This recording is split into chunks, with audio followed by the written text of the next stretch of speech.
नमस्कार। आज हम एक बहुत ज़रूरी मौजू पे बात कर रहे हैं, कानून के छात्रों के लिए इंटर्नशिप सीवी कैसे तैयार करें। ये अक्सर पहला इंप्रेशन होता है किसी भी एम्प्लॉयर पर। बिल्कुल पहली सीढ़ी है ये। हमारे पास इस पर एक काफ़ी डिटेल्ड गाइड है जो बताती है कि एक असरदार सीवी में क्या क्या होना चाहिए, चाहे आप लॉ फर्म में जाना चाहते हो या किसी वकील के अंडर, एनजीओ में, कॉर्पोरेट लीगल टीम में या फिर कोई रिसर्च पोजीशन। हाँ, हर जगह की जरूरतें थोड़ी अलग होती हैं, तो सीवी भी वैसा ही होना चाहिए। तो आज हमारी कोशिश यही समझने की है कि ऐसा सीवी कैसे बने जो सिर्फ जानकारी न दे बल्कि इंटर्नशिप दिलाने में सच में मदद करे। हाँ। तो चलिए शुरू कहाँ से करें? सबसे पहली चीज क्या है सीवी में? बिल्कुल, देखिए स्ट्रक्चर बहुत जरूरी है। शुरुआत होती है पर्सनल डिटेल से। इसमें सबसे ऊपर आपका पूरा नाम होना चाहिए, बोल्ड में और थोड़ा बड़ा फॉन्ट साइज। फिर कॉन्टैक्ट नंबर और एक प्रोफेशनल दिखने वाला email ID. Professional email ID मतलब जैसे वो फंकी वाले नहीं चलेंगे, है ना? हाँ बिल्कुल, जैसे coolboy@ या angelpriya@ टाइप के नहीं, सीधा साधा जैसे yourname@gmail.com। और आजकल लिंक्डइन प्रोफाइल का लिंक देना भी काफी कॉमन और अच्छा माना जाता है। अच्छा, और पता? पूरा घर का पता देना है? नहीं, उसकी जरूरत नहीं, बस शहर और राज्य लिख देना काफी है। प्राइवेसी के लिहाज से भी ये ठीक रहता है। ठीक है, अब आते हैं करियर ऑब्जेक्टिव पर। कई लोग कहते हैं ये पुराना हो गया है, अब कोई नहीं लिखता। क्या ये सच है? ये अच्छा सवाल है। देखिए, पुराना तो नहीं कह सकते, लेकिन हाँ, अगर आप जेनेरिक सा कुछ लिख देंगे तो उसका कोई फायदा नहीं। इसे छोटा रखना है, बस 2-3 लाइनें। और सबसे जरूरी, इसे कस्टमाइज करना है, जिस इंटर्नशिप के लिए अप्लाई कर रहे हैं उसके हिसाब से। मतलब हर बार बदलना होगा? हाँ बिल्कुल, उसमें बताएं कि आप क्या सीखना चाहते हैं, आपकी रुचि किस लीगल फील्ड में है, जैसे सिविल लॉ, कॉर्पोरेट लॉ, और इंटर्नशिप से क्या उम्मीद है। मिसाल के तौर पर आप लिख सकते हैं, एक डेडिकेटेड लॉ स्टूडेंट जो लीगल रिसर्च, ड्राफ्टिंग और लिटिगेशन में प्रैक्टिकल एक्सपीरियंस चाहता है, सिविल और कॉर्पोरेट लॉ में इंटरेस्टेड है, ऐसा कुछ।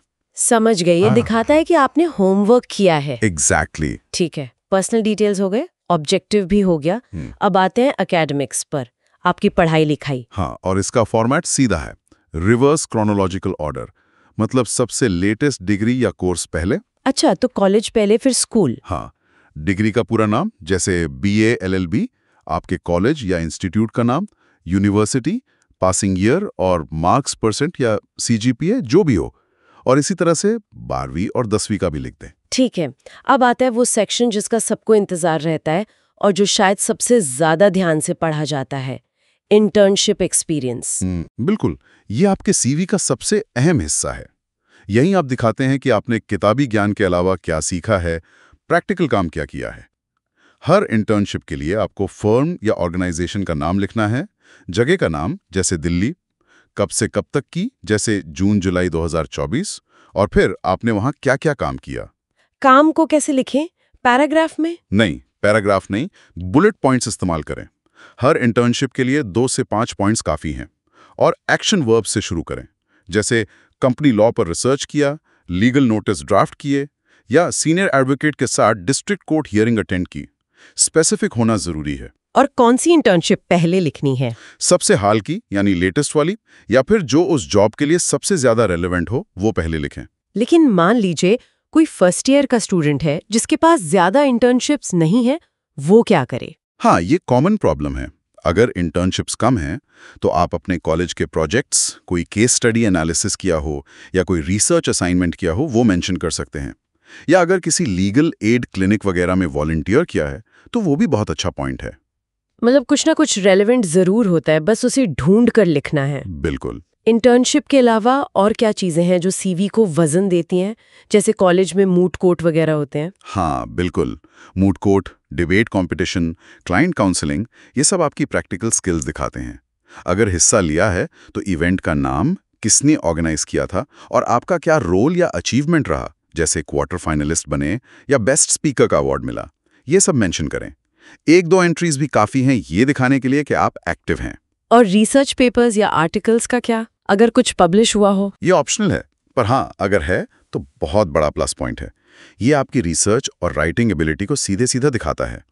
अगर कोई आर्टिकल किसी ब्लॉग पे, जर्नल में या वेबसाइट पे पब्लिश हुआ है, तो उसका टाइटल, प्लेटफॉर्म का नाम, पब्लिकेशन डेट और हो सके तो लिंक जरूर दें। ठीक है, लीडरशिप क्वालिटीज या टीम वर्क कैसे दिखाएं? इसके लिए आप कॉलेज एक्टिविटीज का सहारा ले सकते हैं, जैसे किसी सोसाइटी के मेंबर या कोऑर्डिनेटर रहे हों, मूड कोर्ट सोसाइटी हो या डिबेटिंग सोसाइटी, या फिर किसी लीगल फोरम के कैंपस एम्बेसडर रहे हों या किसी लीगल एड कैंप में हिस्सा लिया हो। ये सब आपकी पहल करने की क्षमता और टीम में काम करने की काबिलियत दिखाते हैं। समझ गए। और अब स्किल सेक्शन, इसमें क्या क्या डालना सही रहता है? इसमें आपको हार्ड स्किल्स और सॉफ्ट स्किल्स दोनों बताने हैं। हार्ड स्किल्स में जैसे आपको कौन से लीगल रिसर्च डेटाबेस इस्तेमाल करने आते हैं, Manu Patra, SCC online, Indian कानून, ये सब कॉमन है। आपकी ड्राफ्टिंग स्किल्स कैसी हैं? क्या आप पिटिशन, नोटिस वगैरह बना सकते हैं? अच्छा, ये टेक्निकल चीजें हो गई। हाँ। फिर कंप्यूटर स्किल्स जैसे MS Office, Word, Excel, PowerPoint तो बेसिक है। और सॉफ्ट स्किल्स में जैसे अच्छी टाइपिंग स्पीड या मजबूत कम्युनिकेशन स्किल्स। भाषाएं कौन कौन सी आती हैं और किस लेवल तक आती हैं, ये भी लिखना चाहिए, जैसे इंग्लिश फ्लुएंट, हिंदी नेटिव। ठीक है, तो कंटेंट तो लगभग तैयार हो गया। अब इसे पेश कैसे करना है, मतलब दिखने में कैसा होना चाहिए CV? प्रेजेंटेशन बहुत जरूरी है। बिल्कुल। पहली बात, इसे लंबा नहीं खींचना है। कोशिश करें 1 पेज में आ जाए, ज्यादा से ज्यादा 2 पेज। बस 1 या 2 पेज? हाँ, खासकर इंटर्नशिप लेवल पर। रिक्रूटर के पास ज्यादा टाइम नहीं होता। हाँ। साफ सुथरे हेडिंग्स और बुलेट पॉइंट्स यूज करें। पढ़ने में आसान होना चाहिए। फॉन्ट सिंपल और प्रोफेशनल रखें, जैसे टाइम्स न्यू रोमन या एरियल। साइज 11-12 ठीक रहता है। और कोई कलर वगैरह या एकदम black and white? Black and white he best है, सिंपल और फॉर्मल।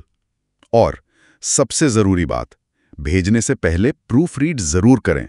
स्पेलिंग या ग्रामर की कोई गलती नहीं होनी चाहिए। हाँ, वो तो बहुत अनप्रोफेशनल लगता है। बिल्कुल।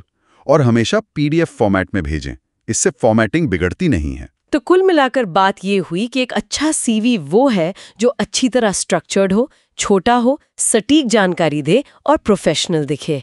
ये इंटर्नशिप पाने में पहला और अहम कदम है। बिल्कुल सही कहा। ये सिर्फ आपकी क्वालिफिकेशन की लिस्ट नहीं है, ये एक तरह से आपकी कहानी है जो रिक्रूटर को बताती है कि आप इस इंटर्नशिप के लिए क्यों सही कैंडिडेट हैं। कहानी कहने का तरीका? हाँ बिल्कुल।